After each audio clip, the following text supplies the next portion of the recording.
Dhrangadhra city police સ્ટેશનના વાર્ષિક inspection પ્રસંગે આજે આગેવાનો, વેપારીઓ અને નાગરિકોનો લોકદરબાર લેવામાં આવેલ.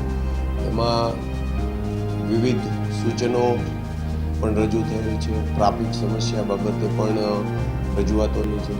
તો આ બધી રજૂઆતો પ્રત્યે સિટી પોલીસ સ્ટેશન દ્વારા કામગીરી કરવામાં આવશે અને આ પ્રશ્નો હલ કરવામાં આવશે.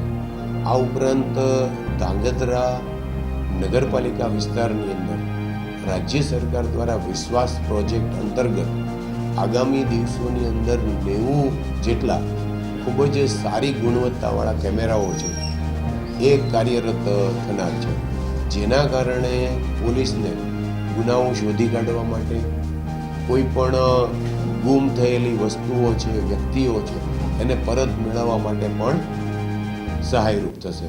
આ બધા જાણો છો એમ હાલ સુરેન્દ્રનગર નગરપાલિકા વિસ્તારની અંદર આ નેત્રમ કાર્યરત છે, જે પોલીસને ખૂબ જ ઉપયોગી છે અને નાગરિકોને પણ ઉપયોગી છે. એટલે આગામી દિવસોમાં લગભગ 2 મહિનામાં લીંબડી અને ધાંગધ્રા ખાતે પણ આ કાર્યરત થનાર છે. એમની પણ લોકોને જાણકારી આપવામાં આવેલી છે અને ધાંગધ્રા શહેરની અંદર જે કંઈ સૂચનો છે એ બાબતે અસરકારક કામગીરી હાથ ધરાય.